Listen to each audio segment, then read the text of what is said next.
నమస్కారం రాజశేఖర్ గారు. నమస్తే. ఏం సంగతులు? పొలిటికల్ అనలిస్టు కాస్త తురుం పొలిటికల్ అనలిస్ట్ అని చెప్పేసి ఈరోజు పిలువబడుతూ ఉన్నారు చింతా రాజశేఖర్ గారు. ఏదైతే చంద్రబాబు నాయుడు గారు నిన్న ప్రకటించారో 24 సీట్లు జనసేనకి, 40 రోజుల కిందటనే మీరు ఆ స్థానాలని చెప్పేసి వివిధ ఛానల్ వేదిక ద్వారా ఎలక్ట్రానిక్ మీడియా, ప్రింట్ మీడియా, తర్వాత వచ్చేసి వెబ్ మీడియా త్రూ మీరు పలు ఛానళ్ళలో చెప్పుకురావడం జరిగింది, పలు పత్రికలలో కూడా చెప్పుకురావడం జరిగింది, మీ సోషల్ మీడియా వేదిక ద్వారా కూడా. ఎలా సాధ్యపడింది ఎలా అని చెప్పేసి నాకు పెద్ద ప్రశ్న. మీకు సంబంధించిన గూఢాచార వ్యవస్థ చంద్రబాబు నాయుడు గారి దగ్గర కానీ జనసేన పార్టీలో అయితే మీకు సంబంధించిన వ్యక్తులు, మీరు పార్టీ వీడిన కూడా మీకు ఎవరో సమాచారం చేసే వ్యక్తులు ఉన్నారని చెప్పేసి వింటా ఉన్నారు. జనసేన పార్టీ ఆఫీస్లో స్టాఫ్ మార్చిన తర్వాత కూడా ఉన్నారు. ఈ రోజుని అందుకేనా అక్కడ ఏం జరుగుతున్న సమాచారం నిత్యం కూడా అక్కడ ఏం జరుగుతుందో సమాచారం కాదు, ఇది ప్యూర్లీ అనాలిసిస్. దానికోసం పెద్ద బుర్ర, పెద్దగా ఆలోచనలు, పెద్ద రాకెట్ సైన్స్ ఏం అవసరం లేదు. కామన్ సెన్స్తో ఆలోచిస్తే కనబడుతుంది. జనసేన పార్టీ ఆయన సామర్థ్యం ఎంత, ఎన్ని సీట్లలో పోటీ చేసే సామర్థ్యం ఉన్నది, అంతకంటే ఎక్కువ ఇస్తే డ్యామేజ్ ఏం జరుగుతుంది, అంతకంటే తక్కువ ఇస్తే ఏం డ్యామేజ్ జరుగుతుంది, ఎక్కడ బ్యాలెన్స్ అవుతుంది అనేది సింపుల్. ఎక్కువ సీట్లు ఇస్తే కాపులకి బీసీ ఓట్ బ్యాంక్ దూరం అవుతుంది, కాపులకి తక్కువ సీట్లు ఇస్తే కాపులకి ఓట్ బ్యాంక్ ట్రాన్స్ఫర్ కాదు, ఇది కూడా ట్రాన్స్ఫర్ కాదు. ఎక్కడ దగ్గర రెండు బ్యాలెన్స్ చేసుకుంటే ఎక్కడ దగ్గర ఆగుతుంది అంటే 2 డజన్లు అని చెప్పినాను. అంతకుమించి దానికోసం పెద్ద ఆలోచించాల్సిన అవసరం లేదు. నేను 2019 సార్ ఎలా చెప్పగలిగారు అలా 24 స్థానాలు జనసేనకి? నేను 24 అనలేదు, 23-24 అన్నాను. 23-24 దగ్గర ఆగిపోతుంది అన్నాను. 23-24 దగ్గర ఆగిపోతుంది అన్నాను. చెప్తున్నాను కదా, చూసుకుంటే వీళ్ళకి ఉభయ గోదావరి జిల్లాలో ఎన్ని సీట్లు ఉన్నాయి, కాపు ప్రాబల్యం ఉన్న సీట్లు ఎన్ని ఉన్నాయి, కాపు ప్రాబల్యం ఉన్న సీట్లు ఎన్ని ఉన్నాయి, అలాగే మనకి మొత్తం రాష్ట్రంలో ఎన్ని సీట్లు ఉన్నాయి, జనసేన బలం ఎక్కడెక్కడ ఏంటి అని మొత్తం చూసుకుంటే ఒకసారి తీసుకుంటారు. అంటే నేను ఒకటి, చాలామంది ఏమనుకుంటారంటే వీడేదో గాలి మాటలు మాట్లాడుతాను. నా దగ్గర సెల్ ఫోన్లో ప్రజారాజ్యం టైం నుంచి 2009, 2014, 2019 ఈ 3 ఎన్నికల్లో ప్రతి నియోజకవర్గంలో మొదటి 2-3 స్థానాల అభ్యర్థులు ఎవరు, వాళ్ళకు వచ్చిన ఓటు శాతం ఏంటి అనేది నేను నిక్షిప్తమై ఉన్నది. నేను దాన్ని స్టడీ చేస్తాను నియోజకవర్గాల వారికి. 2009 నుంచి ఉంది. 2009 నుంచి ఉంది. 2009 కాదు, ప్రజారాజ్యం 2009.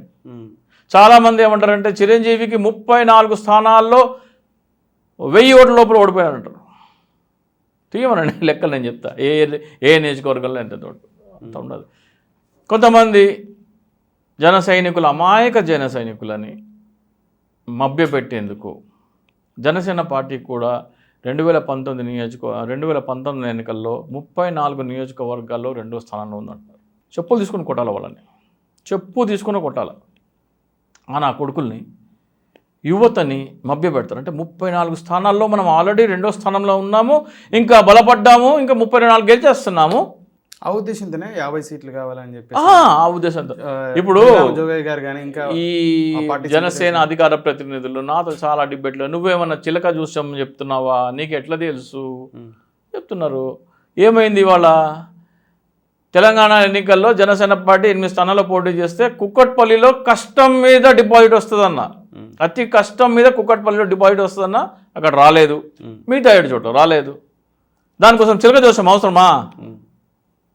24 స్థానాల్లో సింగిల్ డిజిట్లో గెలుస్తుంది జనసేన పోటీ చేస్తున్న 24 స్థానాల్లో గెలవబోయేది సింగిల్ డిజిట్, అంటే 9 కంటే లోపలే, 10 లోపల, 9 కంటే లోపల, 9 కానీ ఆ లోపల. ఏ స్థానంలో ఏమైనా చెప్పగలుగుతారా? అక్కర్లేదు, ఇంకా అభ్యర్థులు మొత్తం ప్రకటన. మూడు మన జనసేన టీడీపీ లిస్ట్ వచ్చేసింది, జనసేన లిస్టు, వైసీపీ లిస్ట్ వస్తే ఏ స్థానాల్లో ఎవడోడు గెలుస్తాడని నేను చెప్పేస్తాను. అది కూడా చెప్పచ్చు కొద్దిగా అటు ఇటుగా. ప్రస్తుతం ఉన్న అంచనా ప్రకారం జనసేన పార్టీ టీడీపీ లిస్టు రాకముందర నేను 110 సీట్లు దాటుతుందని చెప్పాను వైసీపీ. జనసేన టీడీపీ లిస్టు సంయుక్తంగా 24 స్థానాలకు పరిమితమని చెప్పిన తర్వాత అది 120కి పెరిగింది. ఎలా సార్? ఎలా ఓట్ ట్రాన్స్ఫర్ కాదు కాపుల నుంచి ఎక్కడెక్కడైతే సీట్లు తక్కువ కేటాయించారు. అరే ఇక్కడ దాకా మభ్య పెట్టుకుంటూ వచ్చారు కదా. పవన్ కళ్యాణ్ కార్యకర్తలని ఎర్రి చేసుకుంటూ వచ్చినాడు. మీరు బీప్ వేసుకుంటూ వేసుకోండి, లేకపోతే యాజిటీస్ చేయండి. ఎర్రి పువ్వులని చేసుకుంటూ వచ్చాడు కార్యకర్తలని. బీప్ ఎందుకులేండి, పద్ధతిగానే మాట్లాడుకో. సరే, ఎర్రి పుష్పాలని చేసుకుంటూ వచ్చినాడు. అమాయకులని అమానుషంగా మీకోసమే పార్టీ పెట్టాను, మీకోసమే నేను బతికున్నాను, నేను బతికున్నది మీకోసమే అని చెప్పేవాళ్ళని ఎంతగా మోసం చేస్తున్నాడో, ఎంతగా దగాద్రోహం చేస్తున్నాడో పాపం వాళ్ళకి తెలియదు. పార్టీ పవన్ కళ్యాణ్ది కాదు. పార్టీ నడవడిక మొత్తం చూస్తే కళ్ళకు కట్టినట్టు కనపడుతుంది పార్టీ పవన్ కళ్యాణ్ది కాదు అని. 24, 23, 24 స్థానాల కంటే ఎక్కువ చంద్రబాబు నాయుడు ఇవ్వడం తెలుసు కాబట్టి, పార్టీ పవన్ కళ్యాణ్ది కాదు కాబట్టి, పవన్ కళ్యాణ్ చేతిలో ఏమీ లేదు కాబట్టి నేను చెప్పాను 23, 24 స్థానాలు. చాలామంది ఏమన్నారు, 3వ వంతు అంటే 160 సీట్లు, 3వ వంతు అంటే 58 సీట్లు అని చెప్పారు. చింతా రాజశేఖర్ గారు కూడా చెప్పారు 2 సంవత్సరాలు పవన్ కళ్యాణ్ గారికి ముఖ్యమంత్రి పదవి చెప్పాలి, ప్రపోజల్ అలాగే 75 సీట్లు ఇవ్వాలా లేకపోతే 50కి పైచలకు స్థానాలు ఇవ్వాలని చెప్పి. నేను 50, 75 కూడా అనలేదు. 87 జనసేన, 88 టీడీపీ పోటీ చేయాలి. అది కూడా సీరియల్ నెంబర్ 1, 2, 3, 4 ఉంటుంది ప్రతి ఒక్క నియోజకవర్గానికి. 1 ఇచ్చాపురం అయితే తెలుగుదేశం పోటీ చేయాలి, 2 పలాస్ అయితే జనసేన పోటీ చేయాలి. అలా సరి సంఖ్య ఉన్న సీట్లన్నీ టీడీపీ, బే సంఖ్య ఉన్న సీట్లన్నీ జనసేన అలా మార్చుకుంటే రాష్ట్ర వ్యాప్తంగా ఈవెన్గా డిస్ట్రిబ్యూషన్ అవుతుంది. అప్పుడు కావాలంటే ఒక 10 సీట్లు మార్చుకోవచ్చు, వాళ్ళు వీళ్ళు ఎక్స్చేంజ్ చేసుకోవచ్చు. కానీ ఆ సంఖ్య అట్లాగే ఉండాలి. మొదటి 2.5 సంవత్సరాలు పవన్ కళ్యాణ్ ముఖ్యమంత్రి అయితేనే ఓటు ట్రాన్స్ఫర్ అవుతుందని చెప్పాను.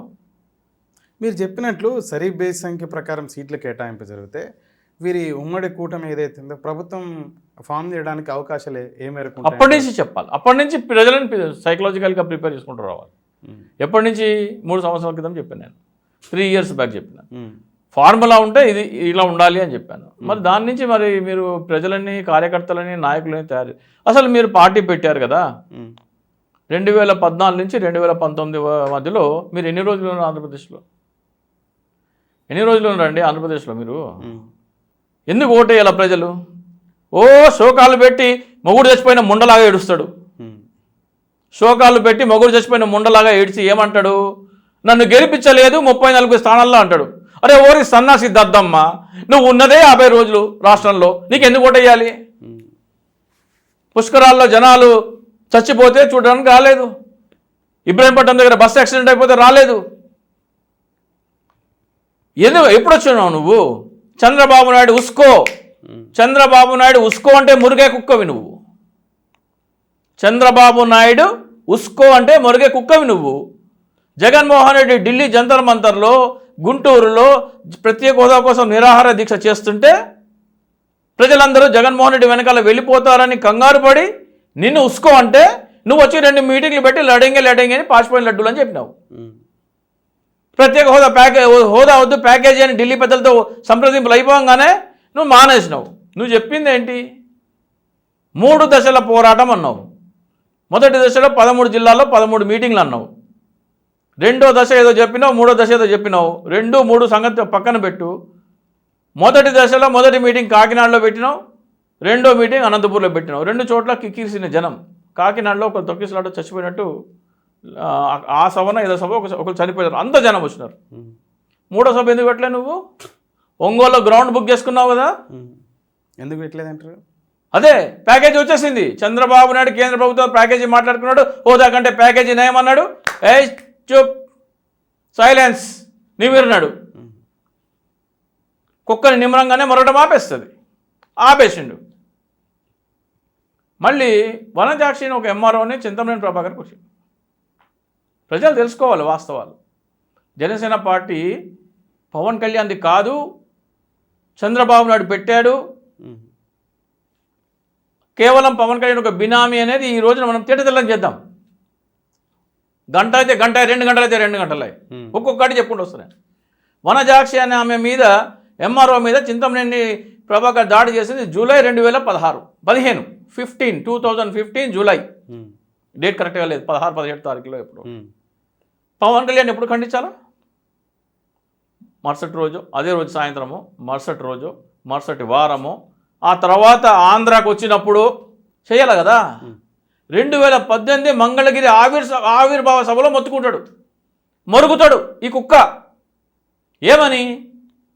ఏం చింతమనేని ప్రభాకర్ నీకేమైనా కొమ్ములు ఉన్నాయా, ఎంఆర్ఓని కొడతావా అని. 3 సంవత్సరాల తర్వాత అంటే అప్పుడు ఓట్లు చీల్చాలి కాబట్టి నువ్వు నన్ను తిట్టు అని సిగ్నల్ ఇచ్చినాడు. జగన్మోహన్ రెడ్డి మొత్తం నా వ్యతిరేకంగా 60% ఓటు మంది ప్రజలు ఉన్నారు. జగన్మోహన్ రెడ్డి ఒకటే నన్ను తిడుతున్నాడు కాబట్టి 60% మంది తీసుకెళ్ళి జగన్మోహన్ రెడ్డి గుద్దేస్తారు, నాకు 5-10 సీట్ల కంటే ఎక్కువ వచ్చలేవు, నువ్వు నన్ను తిట్టు. జగన్మోహన్ రెడ్డి తిట్టాలి, నన్ను తిట్టాలంటే ఈ 60% మంది ప్రజలు కన్ఫ్యూజ్ అయ్యి ఎవరు అపోజిషన్ లీడర్ అనేది కన్ఫ్యూజ్ అయ్యి ఓట్లు కట్ అయిపోతే మళ్ళీ నేనే ముఖ్యమంత్రి అవుతా. కాబట్టి నువ్వు నన్ను తిట్టు. నువ్వు నన్ను తిడుతున్నావు కదా, నీకు కాపులు ఓట్లు వేయడానికి కూడా నేను ఒక ఫార్ములా చెప్తా. ఏంటో ఫార్ములా? స్టూడియోలో కూర్చోబెట్టి మీ అమ్మని తిట్టిస్తా.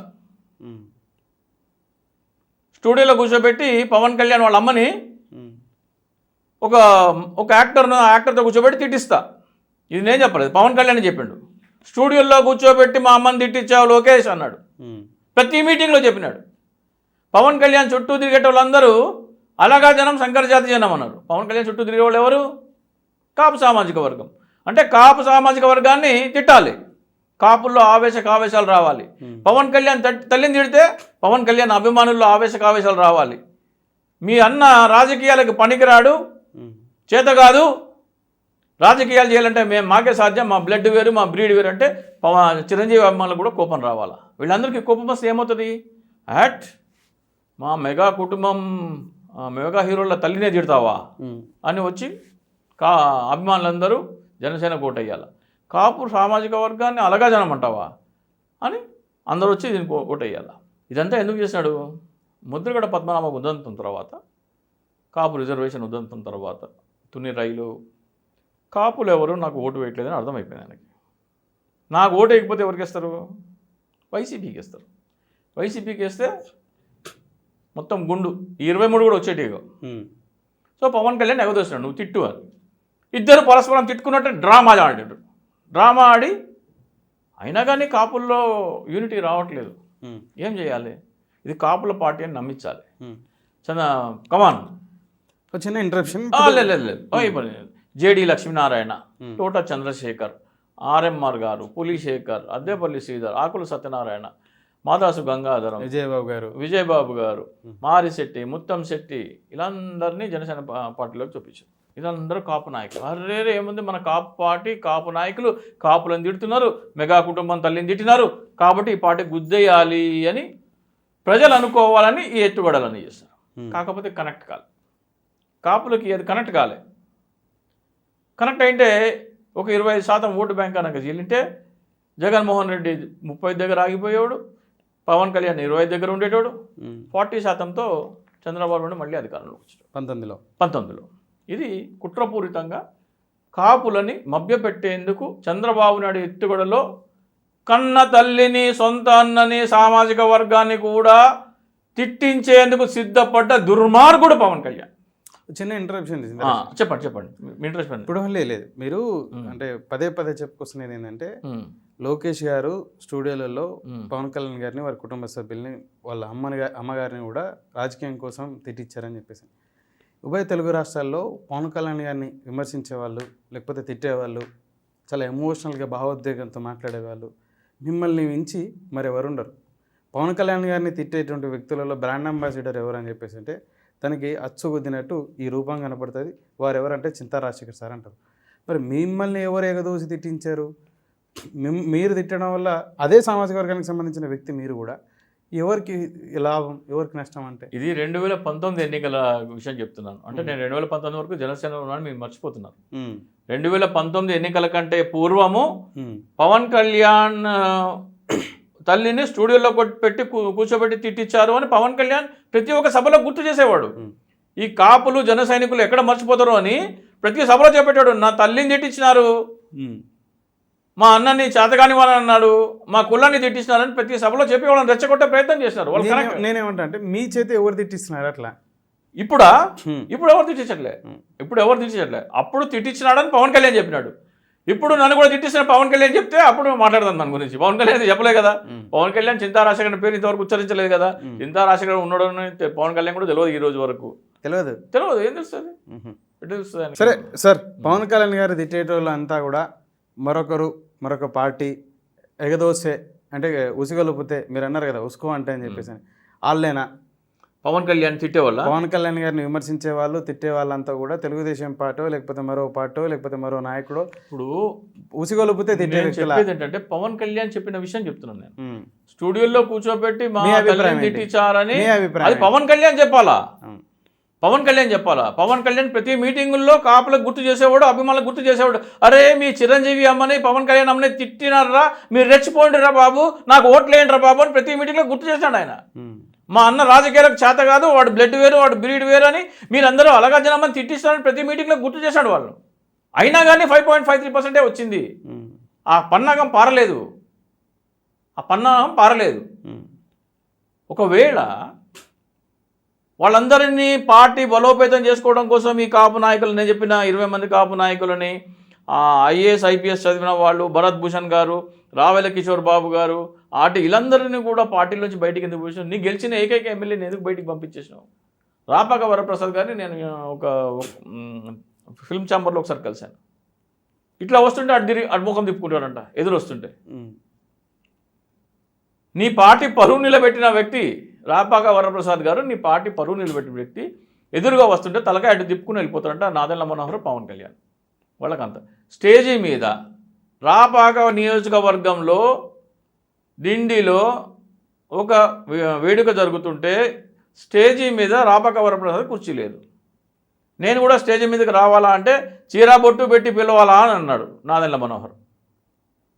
రాపాక వరప్రసాద్ కోసం ఒక వ్యక్తి కుర్చీ తీసుకుని వెళ్తుంటే నువ్వు అక్కడ పెట్టాయని తెచ్చుకుంటా అన్నాడు. రాపాక వరప్రసాద్ ప్లేస్లో చింతా రాజశేఖర్ ఉంటే చెప్పు తీసుకొని కొట్టేటాడు, చెప్పు తీసుకొని కొట్టేటాడు. ఎరా నా కొడక, ఓడిపోయిన నా కొడక, డిపాజిట్ అని నా కొడక, నువ్వు అరా నాకు సీటు ఆపేది నువ్వా? ఓడిపోయిన నా కొడక, నువ్వు కింద కూర్చొని నేను పైన కూర్చుంటా అని ఆయన కిందకి దోసి అక్కడ కూర్చుంటే పవన్ కళ్యాణ్ సెటిల్ అయ్యాడు. రాపాక వరప్రసాద్లో చింతా రాజశేఖర్ ఉంటే అది జరిగేది. కాలర్ పట్టుకొని నాది నమ్మ స్టేజ్ కిందకి దోసి ఆ సీట్లో నేను కూర్చునేవాడిని. నా కొడక, నాకు చేయలేకపోగా ఎవరో చైర్ తెస్తుంటే వద్దంటావా? నేను తెచ్చుకోవాలా? ఇదేనారా గెలిచిన ఎమ్మెల్యేకి నువ్వు ఇచ్చే గౌరవం? దళితుడి సంగతి పక్కన పెట్టు. ఓడిపోయిన నా కొడక, డిపాజిట్ రాని నా కొడక, నువ్వు అరా నాకు చెప్పేది? కాలర్ పట్టుకుని స్టేజ్ కింద దోసేవాడు నేనైతే. రాపాక వరప్రసాద్ గారు ఇప్పటివరకు ఎన్నిసార్లు పోటీ చేశారండి? ఆయన 2009లో వైఎస్ రాజశేఖర రెడ్డి గారి హయాంలో ఒకసారి గెలిచారు, తర్వాత ఓడిపోయారు, మళ్ళీ మొన్న గెలిచారు. వారు ఇండివిజువల్గా గెలిచింటే వారిని అవమానపరిచే ఎట్లయినా జనసేన పార్టీ తరఫున గెలిచారు ఆయన. జనసేన పార్టీ గోచి గుడ్డ, ఆయన మొత్తం గుడ్డలు ఇప్పేశారు. షర్టు, ప్యాంటు, బనీను, అండర్వేర్ ఇప్పేస్తే లోపల ఒక గోచి గుడ్డ ఉంది. ఆ గోచి గుడ్డ పవన్ కళ్యాణ్. అది పవన్ కళ్యాణ్ బట్టలు ఇప్పేశారు ప్రజలందరూ, అండర్వేర్తో సాగిపేస్తే లోపల ఉన్న ఒక గోచి గుడ్డ రాపాక వరప్రసాద్. పవన్ కళ్యాణ్ సిగ్గు కాపాడినాడు. నెత్తి మీద పెట్టుకోవాలని కిరీటంలాగా పెట్టుకోవాలి, స్టేజ్ మీద కూర్చేవా? వీళ్ళందరినీ ఎందుకు? జేడీ లక్ష్మణ్ గారిని దిండి సభలో మీటింగ్ జరుగుతుంది, 3 రోజుల మీటింగు. ఏమని పిలుస్తావు నువ్వు? జేడీ లక్ష్మణ్ గారు మీటింగ్ ఉంది, ఇట్లా 3 రోజుల సభకి రండి, మీరు దయచేసి రావాలి, మీ అమూల్యమైన మేధోమదనం సదస్సు అది, మీ అమూల్యమైన సలహాలు ఇవ్వాలని చెప్తారు. ఏమని ఫోన్ చేస్తారా వీళ్ళంటే, జేడీ గారు ఇట్లా దిండిలో 3 రోజుల మేధోమదన సదస్సు పెట్టాము, 3వ రోజు మధ్యాహ్నం మీరు వస్తే సరిపోతుందండి అంటే ఫస్ట్ డే సెకండ్ డే రావద్దు, థర్డ్ డే మొదటి సెషన్ రావద్దు, తర్వాత మీరు రావాలి. ఎందుకంటే ఆయన ఐపీఎస్ చదివినాడు, ఆయన బుర్రలో ఒక ఎన్సైక్లోపీడియా, ఆయన మేధోమదన సదస్సు వీళ్ళందరూ గాలిపోతుంది వీళ్ళందరూ. ఆయన మాట్లాడితే ఆయన వాగ్దాటి కానీ ఆయనకున్న నాలెడ్జ్ కానీ ఖాళీ ఓటికి ఎవరు సరిపోరు, కాబట్టి మీరు రావద్దు. 3వ రోజు మధ్యాహ్నంలో ఎందుకు రావాలి? ఫోటో సెషన్కి మాత్రం కావాలి. అలాంటి అభిప్రాయం ఉన్నప్పుడు అసలు పార్టీలోనే జాయిన్ చేసుకోడు కదా. అదే చెప్తున్నా కదా, కాపుల పార్టీని నమ్మించడం కోసం చెప్పేది అదే కదా. కాపులని మభ్యపెట్టి ఇది కాపుల పార్టీ అని కాపుల ఓట్లన్నీ వైసీపీకి పోకుండా జనసేనకు పడేందుకు చంద్రబాబు నాయుడు, పవన్ కళ్యాణ్ కలిసి పనిన పన్నాగం అని చెప్తున్నా కదా. లేకపోతే ఎన్నికల తర్వాత వాళ్ళందరూ కొనసాగాలి కదా. జేడీ లక్ష్మణ్ గారు, తోట చంద్రశేఖర్ గారు, ఆర్ఎంఆర్ గారు, చింతల పార్థసారథి గారు, పులి శేఖర్ గారు, ముద్దునే చెప్పిన 20 పేర్లు అందరూ వాళ్ళందరూ కొనసాగాలి కదా. వాళ్ళందరూ కొనసాగితే ఏమవుతుంది? ఇప్పుడు 24లో వాళ్ళందరూ కార్యక్రమాలు చేస్తారు, పార్టీ బలోపేతం చేసే కార్యక్రమాలు, సగం సీట్లు ఇవ్వాలి. పార్టీ పవన్ కళ్యాణ్ అయితే వాళ్ళందరినీ ఉంచుకుంటాడు, పార్టీ చంద్రబాబు నాయుడు ఇది. పవన్ వాళ్ళందరితో పంపించే ఇంకా అయిపోయింది. వాళ్ళందరూ ఉంటే వచ్చే ఎన్నికల్లోనే 70 సీట్లు అడుగుతారయ్యా, పార్టీ బలోపేతం చేస్తానంటారు. ఆ జేడీ లక్ష్మణ్ అంటే బాబు ఎన్నికలైన రిజల్ట్ రాకముందర వెళ్ళి వైజాగ్ బీచ్లో ప్లాస్టిక్ రహిత వైజాగ్ బీచ్ చేద్దామని చేస్తున్నాడు, రోజుకో ప్రోగ్రామ్ చేస్తున్నాడు. ముందు ఆయన ఆపే, పార్టీ నుంచి బయటికి పంపి ఆయన ముందు. కళ్ళకు కనబడలేదా ఇంత స్పష్టంగా? అప్పుడు కాపులను ఎందుకు చేర్చుకున్నావు, ఎందుకు బయటికి పంపించేసినావు, ఎట్లా బయటికి పంపించేసినారు? పార్టీ ఆఫీస్కి వస్తే కుర్చీలు వేయద్దు. సార్ నేను ఒక నిమిషం, పార్టీ ఆఫీస్కి వస్తే కుర్చీలు వేయద్దు. ఎవరికి లేదు? ఈ చెప్పిన వాళ్ళందరూ ఎవరైనా సరే, మళ్ళీ పేర్లు చెప్పమంటే చెప్తా, వీరెవ్వరికి లేదు. పార్టీ ఆఫీస్కి వస్తే కుర్చీలు వేయకూడదు, వాటర్ బాటిల్ ఇవ్వకూడదు, వాళ్ళు ఏమైనా పేపర్స్ ఇస్తే తీసుకోకూడదు, వాళ్ళు ఫోన్ చేస్తే ఫోన్ కాల్స్ అటెండ్ చేయకూడదు. పసుపులేటి సందీప్ రాలిన ఒక ఆయన ఉన్నాడు, office incharge cum receptionist cum ఏదో ఉన్నారు, ఆయన పిలిచి మాట్లాడు, నన్ను నమ్మొద్దు. వాళ్ళందరూ ఎందుకు వెళ్ళిపోయినారు? ఒకసారి మంగళగిరి ఆఫీస్కి జేడీ లక్ష్మణ్ గారు వెళ్తే బయట వెయిట్ చేయించినారు మంగళగిరి ఆఫీస్లో. లోపల మాట్లాడేది ఎవరితో తెలుసా? శంకర్ గౌడ్, రియాజ్. పవన్ కళ్యాణ్ ఐటెం సాంగ్లకి చిత్తు కాగితాలు ఇసే బ్యాచ్ కోసము ఒక అడిషనల్ డీజీ ర్యాంక్ ఆఫీసర్ని 45 మినిట్స్ బయట నిల్చోబెడతావా నువ్వు? ఎందుకు? ఉండకుండా వెళ్ళిపోవాలి పార్టీలో, పొమ్మనక పొగబెట్టడం అంటారు. ఇట్లా ప్రతి ఒక్క నాయకుడిని పార్టీ నుంచి బయటికి తరిమేసినారు. ఎందుకు తరిమేసినారంటే ఇప్పుడు వాళ్ళు ఉన్నట్టయితే ఈ రోజున 25 కాదు, సగం సీట్లు కావాలి అంటారు. ప్రతి ఒక్కళ్ళు ఒక్కొక్క పార్టీ బలోపేతం, జేడీ లక్ష్మణ్ అయితే బలోపేతం చేసే కార్యక్రమాలు రిజల్ట్ రాక ఎన్నికలైన మరుసటి రోజు ఆయన వైజాగ్ బీచ్ ప్లాస్టిక్ రహితం కోసం వెళ్ళినారు. ఆయన కార్యక్రమాలు చేద్దామంటే బలోపేతం చేసే కార్యక్రమాలు చేద్దామంటే వద్దంటాడు. మనం మాట్లాడదాం జేడీ గారి టాపిక్ మీద. చింతా రాజశేఖర్ గారికి జరిగిన అవమానం ఏంటి? చింతా రాజశేఖర్ గారు పార్టీ ఇవ్వడానికి గల కారణాలు ఏంటి? వైఎస్ఆర్సీపీ పార్టీకి దగ్గర కావడానికి గల కారణం, జనసేన పార్టీ వీడడానికి జరిగినటువంటి అవమానాలు మీకు ఏంటి? వైఎస్ఆర్సీపీ పార్టీ చేరువ కావడానికి దారితీసిన పరిస్థితులు ఏంటి? ఆంధ్రప్రదేశ్ రాష్ట్ర విభజన చింతా రాజశేఖర్ గుండెల్లో గుణపాలు దింపింది. కళ్ళమట నీళ్ళు వచ్చినాయి, బాధ. రాష్ట్ర విభజన ఇష్టం లేదు. ఎందుకంటే చింతా రాజశేఖర్ మూలాలు ఆంధ్రప్రదేశ్లో ఉన్నాయి. చింతా రాజశేఖర్ పుట్టింది హైదరాబాద్లో, పెరిగింది ఆదిలాబాద్లో. ఈ మూడు కలిపి ఉంటే ఒక ఉన్న రాష్ట్రంలో పుట్టిండు. 3 ప్రాంతాలకి అనుబంధం ఉన్న వ్యక్తి. అది విడిపోతే శరీరంలో ఒక భాగం, నిలున్న శరీరం కట్ చేసిన భావన కాబట్టి బాధ. అయిందేదో అయిపోయింది. మరి ఆంధ్రప్రదేశ్కి ఉద్యోగాలు లేకుండా, ఉపాధి లేకుండా, పరిశ్రమలు లేకుండా విభజించేసినందుకు ప్రత్యేక హోదా ఇస్తామని చెప్పినారు. ప్రత్యేక హోదా ఇస్తామంటే దాని గురించి ఎవరు సపోర్ట్ చేయట్లేదు. పవన్ కళ్యాణ్కి జనసేన పార్టీలో ఉన్నాడు కాబట్టి అప్పుడు ఒక ట్వీట్ చేసినాడు, ఒక రిజిస్టర్ పోస్ట్లో ఒక లెటర్ పంపించినాడు, ఈమెయిల్ పెట్టినాడు. ఇటువంటిది అంటే ఈ బ్యాడ్జ్ కాదు, 4 పలకల విజిటింగ్ కార్డు సైజులో ఒక బ్యాడ్జ్ రూపొందించి పవన్ కళ్యాణ్ గారికి రిక్వెస్ట్ చేసినాడు. ప్రతి ఒక్క ఆంధ్రప్రదేశ్ పౌరుడు పార్టీలకు అతీతంగా ప్రత్యేక హోదా ఆంధ్రప్రదేశ్ హక్కు అని తన ఆత్మగౌరవం కింద భావించి ఆ బ్యాడ్జి ధరించాలి అని. ఆ పిలుపు ఇవ్వమంటే పిలుపు ఇవ్వలేదు. ఆయనకి చేరిందో చేరలేదో, ట్వీట్ చేస్తే ఆయన చూసిండో చూడలేదు, లెటర్ అయితే ఆయన చూడిందో చూడలేదు. కలుద్దామంటే ఆఫీస్కి వెళ్తే కలవడు, కలవనివ్వకూడదని చెప్పినాడు. సరే అయిపోయింది. 2000 పవన్ కళ్యాణ్ గారు మిమ్మల్ని కలవనికూడదని చెప్పేసి అన్నారా? నన్నే కాదు, ఎవరిని కలవని పార్టీ అనేది అయితే కదా. ఇప్పుడు పవన్ కళ్యాణ్ దగ్గరికి నాలాంటి ఒక గొట్టంగాడు ఎవడో వెళ్ళినాడు అనుకో, వెళ్ళి ఇట్లా ప్రత్యేక హోదా కోసము ఇట్లా మీరు పిలుపు ఇవ్వండి, ప్రతి ఒక్క పౌరుడు తన ఆత్మగౌరవం కింద భావించి బ్రాడ్జీ పెట్టుకోవాలి పార్టీలకు అతీతంగా అని ఆంధ్ర అనే భావన అంటాడే.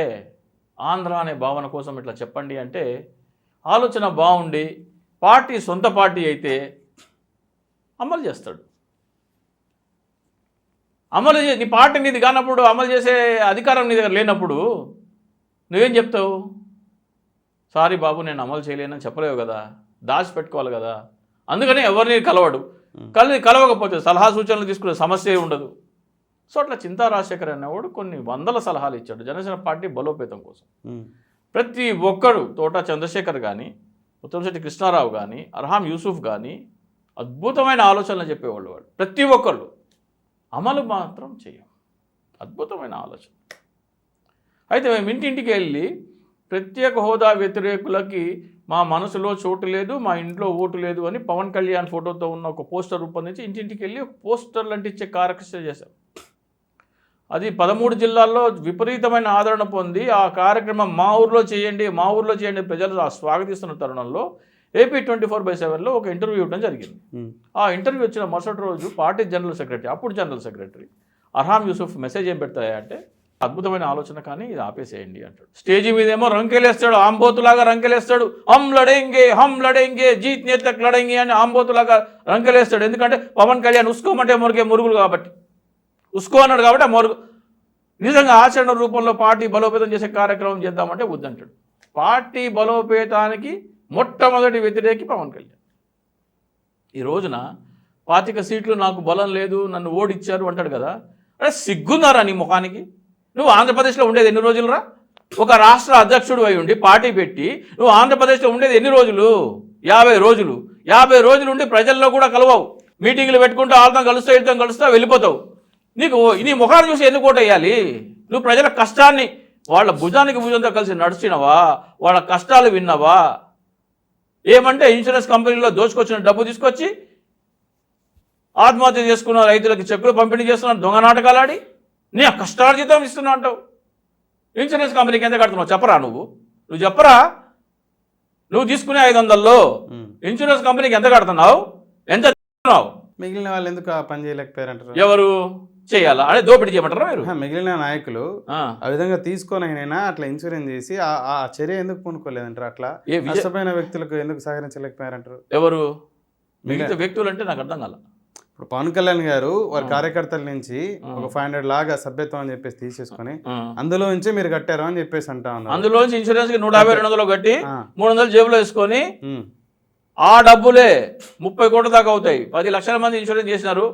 ఇన్సూరెన్స్ కంపెనీకి 200 కడితే మిగిలేదు 300 ఇంటూ 10 లక్షలు తీసుకోవడం 30 కోట్లు. ఆ 30 కోట్లు 8 కోట్లు 10 కోట్లు రైతులకు పంచుతారు. ఇంకా మిగతా డబ్బులు పార్టీ నాయకులు ఎందుకు అలా చేయలేదు? ఎందుకు చేయాలా? దోపిడీ కదా, ఎందుకు చేయాలా? మీరేమంటారా? దోచుకోమంటారా? కాదు చింతారాజశేఖర్ గారు, పార్టీకి ఏదో ఒక సందర్భంలో ప్రతి కార్యకర్త తన కోసం ఆ పార్టీ కోసం ఖర్చు చేయడం జరుగుతుంది. ఏ ఖర్చు? అరే పార్టీ కోసం ఫండ్ అని తీసుకుంటున్నావయ్యా. పార్టీ ఫండ్ అని డైరెక్ట్ తీసుకో. నువ్వు ఇచ్చే ఇన్సూరెన్స్ 500 కట్టే ఇన్సూరెన్స్ కి నేను నా కష్టార్జితం కూడా జోడించి కడుతున్నా. దొంగ నాటకాలు ఆడవాక. నువ్వు ఇచ్చే 500కి నా సినిమాలో సంపాదించే డబ్బు కష్టార్జితం తీసుకుని ఇన్సూరెన్స్ కడుతున్నా అని చెప్పి దొంగ నాటకాలు ఆడబాక. ఎందుకు పవన్ కళ్యాణ్ గారు అంటే విఘ్నత కోల్పోయి మరి కాదు ఏ భాషలో తిట్టాలా? ఏ భాషలో తిట్టాలా? నువ్వు ఇచ్చే 500లో నేను 300 కడుతున్నా. నేను నా కష్టార్జితం ఇంకో 1500 మళ్ళీ నువ్వు ఇచ్చే 500 కాక నేను 1500 కట్టి ఇన్సూరెన్స్ పాలసీ కడుతున్నా. దొంగ నాటకాలు ఆడతావా? దాన్ని తిట్టకూడదా? అమాయక పిల్లలు కదయ్యా. కాదు సార్, మీరు ఇందాక నాకు ఒక 20 మంది పేర్లు చెప్పుకొచ్చారు, కాపు నాయకుల పేర్లు. అంటే కాపు నాయకుడు అని చెప్పేసి అని ఇంకా వివిధ కారణాల చేత వారు జనసేన పార్టీలో జాయిన్ అయ్యారు 19 ఎన్నికల కంటే ముందుగా అని చెప్పేసి అని. నాకు తెలిసి మీరు కూడా అదే సామాజిక వర్గానికి సంబంధించిన నాయకుడు కాపునే. నేను మీరు కూడా ఒక హోప్ తో జాయిన్ అయ్యింటారు.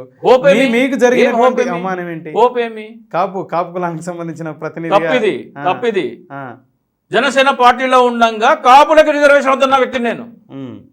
జనసేన పార్టీలో ఉండంగా కాపులకి రిజర్వేషన్ వస్తే దేశవ్యాప్తంగా అన్ని కులాలు అడుగుతాయి. మరాఠాలు, గుజ్జర్లు, జాట్లు వీళ్ళందరూ అడుగుతారు. కాబట్టి మీరు కానీ జెడి లక్ష్మీనారాయణ గారు కానీ తోట చంద్రశేఖర్ కానీ తర్వాత వచ్చేసి వాళ్ళందరితో నన్ను పోల్చొద్దు. చాలా చిన్న మీరు ఇందాక ఒక సామాజిక వర్గానికి సంబంధించిన వ్యక్తుల్ని తీసుకొచ్చారు కాబట్టి చెప్తా ఉన్నాను. నేను మీరు కూడా అదే సామాజిక వర్గానికి సంబంధించిన వ్యక్తులు. సరే విఘ్నత అటు ఇటు తీసుకుంటే ర్యాంకులు లేకపోతే సమాజంలో వాళ్ళు తీసుకునే గౌరవాన్ని పక్కన పెడితే నేనేమంటా అంటే మరి ఈ సామాజిక వర్గం అంతా ఇప్పుడు మీరు చెప్పినటువంటి జనసేనలో జాయిన్ అయినటువంటి వ్యక్తులంతా గతంలో ఏ పార్టీలో లేరు, అసలు రాజకీయాలకు సంబంధించే లేరు.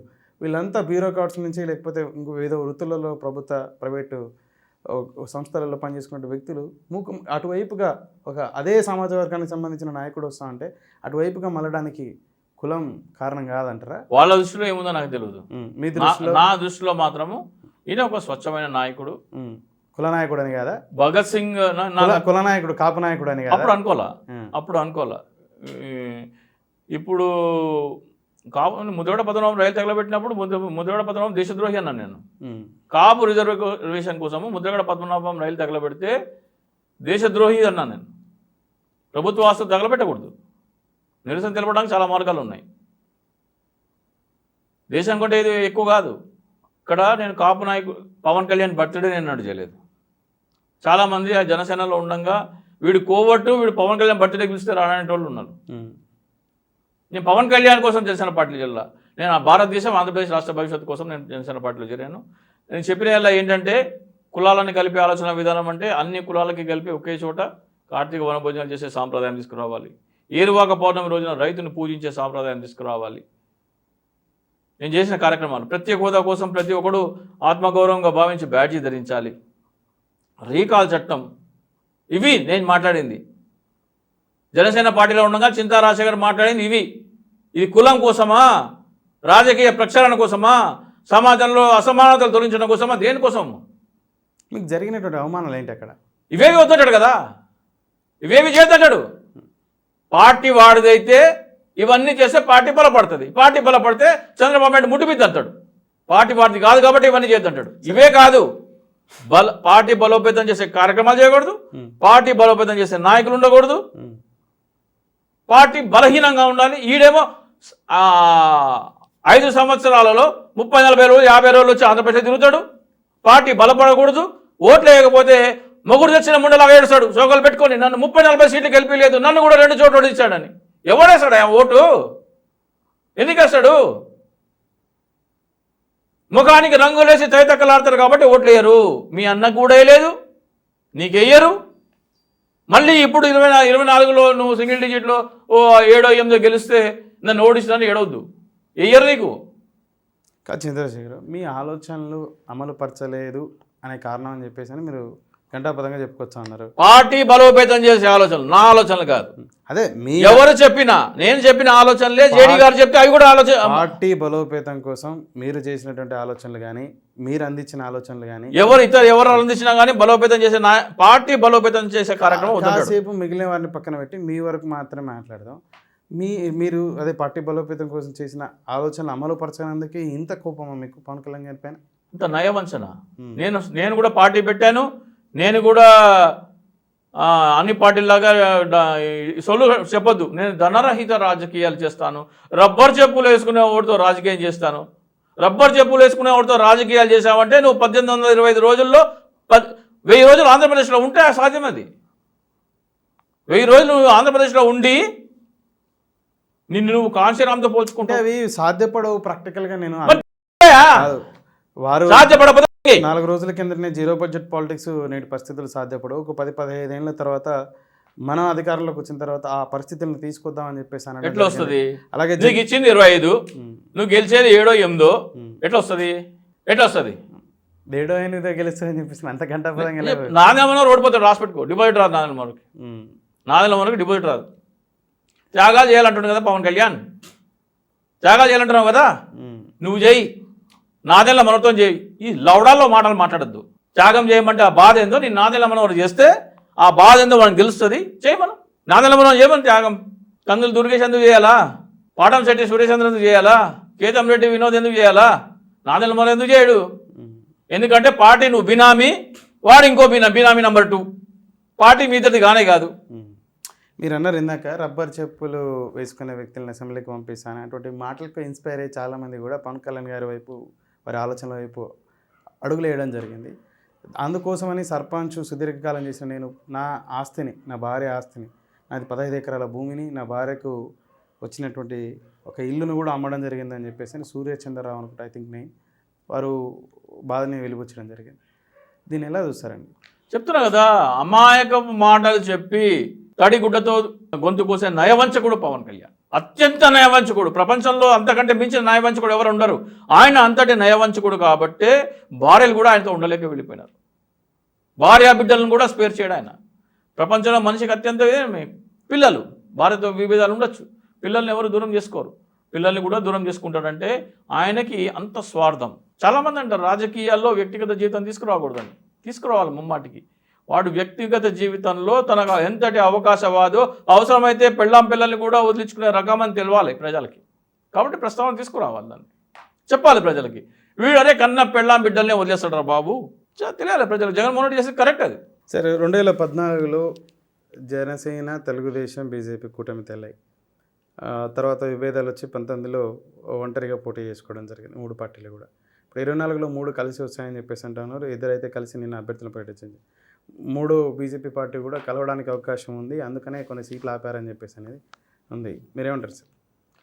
2014 సిచ్యువేషన్ వేరు, ఇప్పుడు సిచ్యువేషన్ వేరు. 2014లో ఆంధ్రప్రదేశ్ కొత్తగా ఏర్పడిన రాష్ట్రం, అనుభవం ఉన్న రాజకీయ నాయకుడు కావాలని చెప్పినారు. అప్పుడు చంద్రబాబు నాయుడుకి అనుభవం ఉంది, జగన్మోహన్ రెడ్డికి అనుభవం లేదు. సో ఈ రోజున 5 సంవత్సరాల అనుభవం ఉన్న జగన్మోహన్ రెడ్డికి అది వర్తించదు. అక్కడ 2014లో ఉన్న సిచ్యువేషన్కి ఇప్పుడుకున్న సిచ్యువేషన్కి తేడా ఏంటంటే 2014లో చంద్రబాబు నాయుడుకి అనుభవం ఉంది, జగన్మోహన్ రెడ్డికి అనుభవం లేదు. కొత్తగా ఏర్పడిన రాష్ట్రం కాబట్టి అనుభవజ్ఞుడైన నాయకుడు కావాలి అని ఒక థియరీ చెప్పినారు. ఆ థియరీ ఈ రోజున పనిచేయదు. నెంబర్ 1. నెంబర్ 2, జగన్మోహన్ రెడ్డి అవినీతిపరుడు అని చెప్పి లక్షల కోట్ల దోచుకున్నాడని చెప్పినారు. ఈరోజు వరకు అది 2014 జరిగిపోయి 10 సంవత్సరాలైనా కానీ ఈరోజు వరకు ఒకటి కూడా ప్రూవ్ కాకపోగా ఈడీ ఒక్కొక్కటి కేసు రిలీజ్ చేసిస్తుంది. ఆయన ఆస్తులన్నీ ఈ కేసు నిలబడలేదని ఒక్కొక్క కేసు నుంచి బయటపడుతున్నారు. సో అవినీతి ఆరోపణలు అనేది మెల్లిమెల్లిగా డైల్యూట్ అయిపోయినాయి. 10 సంవత్సరాలు ప్రూవ్ కాకపోవటం పోగా ఒక్కొక్కటి కేసు కొట్టేసుకుంటూ పోతున్నారు.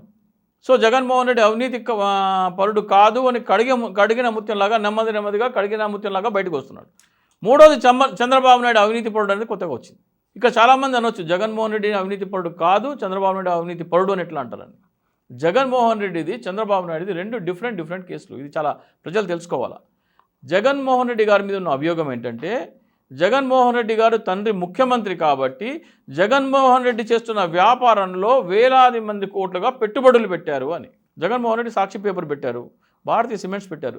దాంట్లో పెట్టుబడుల వెలువ వచ్చింది ఎందుకంటే వాళ్ళ నాన్న ముఖ్యమంత్రి కాబట్టి అనేది. అంటే వాళ్ళ నాన్న లంచం తీసుకోలేదు, జగన్మోహన్ రెడ్డి లంచం తీసుకోలేదు. జగన్మోహన్ రెడ్డి కంపెనీల్లోకి పెట్టుబడులు వచ్చాయనేది అభియోగం. అది నిరూపించాలా. చంద్రబాబు నాయుడు కాదు, ప్రభుత్వ ఖజానా నుంచి డైరెక్ట్గా డబ్బులు డ్రా చేసి దొంగ కంపెనీలకు మళ్ళీ ఇచ్చాడు, డైరెక్ట్ ఖజానా నుంచి లూటీ చేశాడు. ఇక్కడ ఏంటి ఒక అజంప్షన్, ఈయన ఈ పని చేసినందుకు ఈ లబ్ధి వీళ్ళు చేకూర్చారు అనేది ఆ 2 ప్రూవ్ చేయడం కష్టం. ఉదాహరణకి దాన్ని ఎట్లా చెప్పాలంటే పవన్ కళ్యాణ్ ఒక సినిమా తీసినాడు భీమ్లా నాయక్. భీమ్లా నాయక్ అనే సినిమా తీస్తే దాని రీమేక్ వచ్చి కేరళలో అయ్యప్పనం కోశ్యం. ఆ సినిమా 2 కోట్లలో అయిపోయింది. ఆ సినిమా హీరోకి 20 లక్షలు రెమ్యునరేషన్. అదే సినిమా తెలుగులో రీమేక్ చేస్తే పవన్ కళ్యాణ్కి 70 కోట్లు ఇచ్చినారు. 20 లక్షల నుంచి 70 కోట్లు ఎందుకు ఇచ్చినారు? 20 కోట్లలో పని అయిపోతుంది కదా. ఎందుకు ఇచ్చినారంటే ఆ ప్రొడ్యూసర్ ఏం చెప్తారు, నా ఇష్టం అంటాడు. జగన్మోహన్ రెడ్డి పెట్టుబడులు పెట్టిన వాళ్ళలో ఇన్వెస్టర్లు అడిగితే నువ్వు ఎందుకు పెట్టుబడినావంటే నా ఇష్టం, అది నా ఇష్టం. నువ్వు నష్టపోతున్నా లాభపోతున్నా అనేది నేను ఒక పెట్టుబడి ఎందుకు పెట్టాను, అక్కడ లాభం వస్తా లేదా నా ఇష్టం. అది నీకు మీ నాన్న మీకు ఈ మేలు చేశాడు కాబట్టి నువ్వు పెట్టావు అంటే దీనికి సంబంధం లేదని చెప్తాను. ప్రూవ్ చేయడం కష్టం. జగన్మోహన్ రెడ్డిది అజంప్షన్, ఊహాజనితమైన ఆరోపణ. 16 నెలలు జైల్లో ఉంచారంటే అన్ని కేసులు ఒకటి తర్వాత ఒకటి ఒకేసారి అన్నీ ఇలా ఒక దాంట్లో బెయిల్ 90 డేస్ కంటే ఎక్కువ జైల్లో ఉంచడానికి వీల్లేదు. సో 90 డేస్ అయిపోయింది ఒక కేసు వేసి, బెయిల్ నుంచి బయటికి రావాలి కదా, 85th డే ఇంకో కేసు వేసేవాళ్ళు. అది కూడా మళ్ళీ 90 డేస్ అవుతున్నానుగా మళ్ళీ 5 రోజుల ముందర ఇంకో కేసు వేసేవాళ్ళు. అట్లా బెయిల్ రాకుండా 16 నెలలు కుట్రపూరితంగా ఓ విధంగా చట్టంలో ఉన్న లొసుకుని వాడుకొని కుట్రపూరితంగా జైల్లో ఉంచారు. చంద్రబాబు నాయుడుకి ఆరోగ్య రీత్యా టక్మన్ బెయిల్ వచ్చింది. చంద్రబాబు నాయుడు దోపిడీ డైరెక్ట్గా ప్రభుత్వ ఖజానాకి బొక్కబెట్టాడు. స్కిల్ డెవలప్మెంట్ కేసు డబ్బులు ఎక్కడి నుంచి డ్రా అయినాయి? ప్రభుత్వ ఖజానా నుంచి డ్రా అయినాయి. అవి కొన్ని కంపెనీలకు పోయినాయి. ఆ కంపెనీల నుంచి డైరెక్ట్గా చంద్రబాబు నాయుడు కంపెనీ చేతికి ఇచ్చిన ఆధారాలు ఉన్నాయి, చంద్రబాబు నాయుడుకి చేరినాయని. డబ్బు ఖజానా నుంచి ట్రాన్స్ఫర్ అవుతుంది. ఇక్కడ జగన్మోహన్ రెడ్డి మీద ఆరోపణలు ఖజానా నుంచి ఎక్కడ ట్రాన్సాక్షన్ లేదు. ప్రైవేట్ వ్యక్తులు ఆయన కంపెనీలో పెట్టుబడులు పెట్టినారు. పెట్టుబడులు ఎందుకు పెట్టినావయ్యా అంటే మీ నాన్న నీకు హెల్ప్ చేసినాడు కాబట్టి పెట్టినావు అనేది ప్రభుత్వ ఆరోపణ. అందుకనే 10 సంవత్సరాలైనా 14 సంవత్సరాలైనా కేసు రుజువు కావట్లేదు. ఒకటి కేసు ఆధారాలు లేవు కాబట్టి కొట్టేస్తున్నారు. సో ఇవన్నీ జరిగిన తర్వాత జగన్మోహన్ రెడ్డి మీద ఉన్న ఆరోపణలు నిలబడవు, చంద్రబాబు నాయుడు మీద ఆరోపణలు ఖచ్చితంగా రుజువు అవుతాయి. సో ఈ రోజున ఆ 14 సిట్యువేషన్ లేదు. ఈ రోజున పవన్ కళ్యాణ్ ఒక బినామీ అని ప్రజలకు చాలామందికి అర్థమైపోయింది. పవన్ కళ్యాణ్ పార్టీ పెట్టి చాలామందికి అర్థమైపోయింది. 25 సీట్లు తీసుకున్న తర్వాత చాలామందికి ఈ పార్టీ ఇది కాదని అర్థమైపోయింది. అచ్చా, ఇంకోటి లేదు, ఇంకొకటి భారతీయ జనతా పార్టీ ఆ రోజున మేము అధికారంలోకి వస్తే మీకు ప్రత్యేక హోదా ఇస్తామంది. ఎప్పుడు 2014లో. ఇప్పుడు పోమంటుంది. భారతీయ జనతా పార్టీ మీద ఆగ్రహం ఉంది. ఆ రోజున కాంగ్రెస్ మీద ఆగ్రహం ఉంది, భారతీయ జనతా పార్టీ మీద నమ్మకం ఉంది. ఈ రోజున కాంగ్రెస్ మీద ఆగ్రహం ఉంది, బీజేపీ మీద కూడా ఆగ్రహం ఉంది. సో ఈ మూడు కలిస్తే ఆ రోజున సిట్యువేషన్ రాదు. ఇంకొక విషయం చెప్తున్నా, భారతీయ జనతా పార్టీతో పొత్తు పెట్టుకుంటే మైనార్టీ ఓట్లు పోతాయి. తెలుగుదేశం దగ్గర, జనసేన దగ్గర కొన్ని మైనార్టీ ఓట్లు ఉంటాయి, క్రిస్టియన్ అండ్ ముస్లిం ఓట్లు ఉంటాయి. వీళ్ళకి బీజేపీ అంటే గిట్టదు. ఎప్పుడైతే వీళ్ళు బీజేపీతో పొత్తు పెట్టుకున్నారో ఈ ముస్లిం అయిన టీడీపీకి అనుకూలమైన ముస్లిం అండ్ క్రిస్టియన్ ఓటర్లు ఆటోమేటిక్గా వైసీపీకి వెళ్ళిపోతారు. 20% Muslim and Christian minority vote ఉందనుకోండి, 15% జగన్మోహన్ రెడ్డి దగ్గర ఉందనుకున్నాం, ఓన్లీ 5% టీడీపీ జనసేన దగ్గర ఉందనుకున్నాం. ఈ 5% ఎప్పుడైతే బీజేపీతో పొత్తు పెట్టుకున్నారో ఈ 5% కూడా వైసీపీకి వస్తుంది. ఇది తెలుసు ఎవరికి? చంద్రబాబు నాయుడు తెలుసు, పవన్ కళ్యాణ్ తెలుసు. బీజేపీతో పొత్తు పెట్టుకుంటే ఇంకా 10-15 సీట్లు ఎక్కువ నష్టపోతామని తెలుసు వాళ్ళకి. అయినా కానీ పొత్తు ఎందుకు పెట్టుకుంటున్నారు? ఇక్కడ చాలా ఇంపార్టెంట్ క్వశ్చన్. పొత్తు పెట్టుకున్నది గెలవడానికి కాదు. చంద్రబాబు నాయుడు, పవన్ కళ్యాణ్ ఈ ఎన్నికలలో ఘోరమైన ఓపిడి నేల నాకిస్తున్నాడు జగన్మోహన్ రెడ్డి, వాళ్ళకి తెలుసు. ఘోరమైన పరాజయం తప్పదని తెలుసు. బీజేపీతో పొత్తు ఎందుకు పెట్టుకుంటున్నారంటే ఎన్నికల తర్వాత చంద్రబాబు నాయుడు మీద మళ్ళీ జైలుకి వెళ్ళే పరిస్థితి నుంచి కాపాడుకోవడం కోసం పెట్టుకుంటున్నారు. బీజేపీ గుడ్ బుక్స్లో ఉంటే అయ్యా బాబు అని కాళ్ళు భారం ఆడి ఏదో తీసుకునే ప్రయత్నం చేయొచ్చు అని. పురంధరేశ్వరిని ఎంపీగాను గెలిపిస్తే, లేకపోతే అవకాశం ఉంటే చంద్రబాబు నాయుడు కూడా ఎంపీగా పోటీ చేయొచ్చు. చూడండి మీరు, అవకాశం ఉంటే చంద్రబాబు నాయుడు 50-60% పోటీ చేస్తారు. లేకపోతే పురంధరేశ్వరిని లోక్సభకు పంపిస్తే కేంద్ర మంత్రి పదవి తీసుకుంటే ఆమె పైరవీ చేయడానికి ఉంటుంది. అందుకోసం కావాలి వాళ్ళకి బీజేపీతో పొత్తు, గెలవడం కోసం కాదు. బీజేపీతో పొత్తు పెట్టుకుంటే సంకనాకిపోతారు ఏపీలో ఎవడైనా సరే, భస్మాసుర హస్తం అది. అయినా కానీ పొత్తు ఎందుకు పెట్టుకుంటారంటే ఈ కేసులు, బెయిల్లు, అరెస్టులు తప్పించుకోవడం కోసం. మీరు మైనార్టీ క్రిస్టియన్ ఓటు ఏదైతే ఉందో పోతుంది అని చెప్పేసి అన్నారు. అది అటువైపు జగన్మోహన్ రెడ్డి వైపు మళ్ళుతుంది, వీళ్ళు పొత్తు పెట్టుకుంటే అన్నారు. ఇప్పుడు 14% ఆయన వైపు ఉంది అంటారు. 14లో మరి ఇట్లా పొత్తు పెట్టుకుంటే అప్పుడు బీరు వైపే కన్సల్టేట్ అయ్యి గెలిచారు కదా ఎవరు? ఇదే టీడీపీ జనసేన. టీడీపీ జనసేన అంటే టీడీపీకి అనుభవం ఉన్న నాయకుడు ఒకటి పనిచేసింది, ఇప్పుడు అది పనిచేయదు. బీజేపీ మీద వ్యతిరేకత ఉన్నప్పటికీ కాంగ్రెస్ రాష్ట్రాన్ని విడదీస్తుందనే కోపం, బీజేపీ మీద న్యాయం చేస్తుందనే ఒకటి సాఫ్ట్ కార్నర్ ఉన్నది, పవన్ కళ్యాణ్ ఫ్యాక్టర్ ఉన్నది. ఇన్ని కలిపినా కానీ 1.5% ఓటుతోనే గెలిచినారు. ఎన్ని కలిపినా కానీ గెలిచింది 1.5% ఓటుతోనే. ఇక్కడ 10% ఓటుతో కాదు. కూడదని పార్టీ ఇది కాదని కదా నేను చెప్పేది. పార్టీని నువ్వు ఉద్దేశపూర్వకంగా బలహీనంగా వస్తున్నావు. పార్టీ నుంచి 25 మంది నాయకులను నువ్వు పెద్ద నాయకులను బయటికి పంపించేసినావు, బలోపేతం చేసే కార్యక్రమాలు చేయవు, రాష్ట్రంలో నువ్వు 50 రోజులకు మించి లేవు. ఎందుకు చేసావు ఇవన్నీ? బలహీనంగా ఉండాలి కాబట్టి. దొంగ నాటకాలు ఎందుకు ఆడతావు? వాళ్ళకి అంత గెలిచే సామర్థ్యం లేదా అంటావు. నిజమే, గెలిచే సామర్థ్యం ఉండకూడదనే కదా నీ ఉద్దేశము. జనసేన బలపడకూడదు, బలోపేతం చేసే నాయకులు ఉండకూడదు, బలోపేతం చేసే కార్యక్రమాలు చేయకూడదు. జనసేన బలహీనంగా ఉండాలి, 25 సీట్ల లోపే బలం ఉండాలి. అది యజమాని చెప్పిన ఆదేశం పాలేరు పాటిస్తాడు.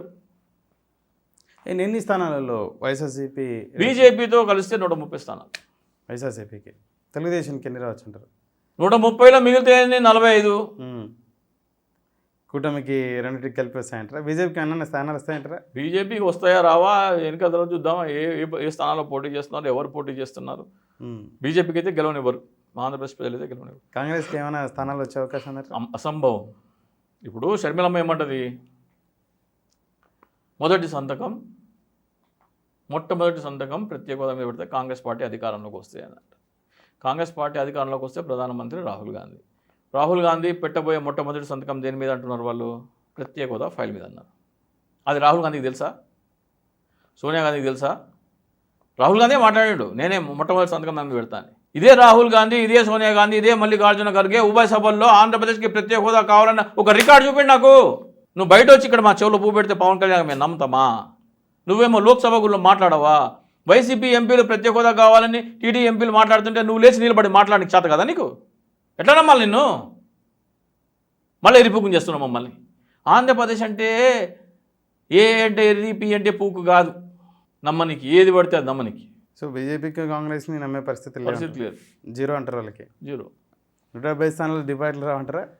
100 కంటే ఎక్కువ వస్తే మహా గొప్ప డిపార్ట్ పోయినాను. 2 జాతీయ పార్టీలకి. షర్మిల గారి పోటీ చేసిన స్థానంలో ఎలా ఉండబోతుంది అంటారు? పులివెందుల నుంచి పోటీ చేయొచ్చు అంటారు. షర్మిల గారు పెద్ద బ్లండర్ చేస్తున్నారు. ఆమె ఆంధ్రప్రదేశ్ హక్కుల కోసము బీజేపీ మీద మోడీ మీద పోరాడకుండా ఆమె జగన్మోహన్ రెడ్డి మీద పోరాడుతున్నారు. ఎప్పుడైతే ఆమె జగన్మోహన్ రెడ్డి మీద పోరాడో ఆమె చంద్రబాబు నాయుడు వదిలిన బాణమే అయిపోయింది. అంతే అంటారు.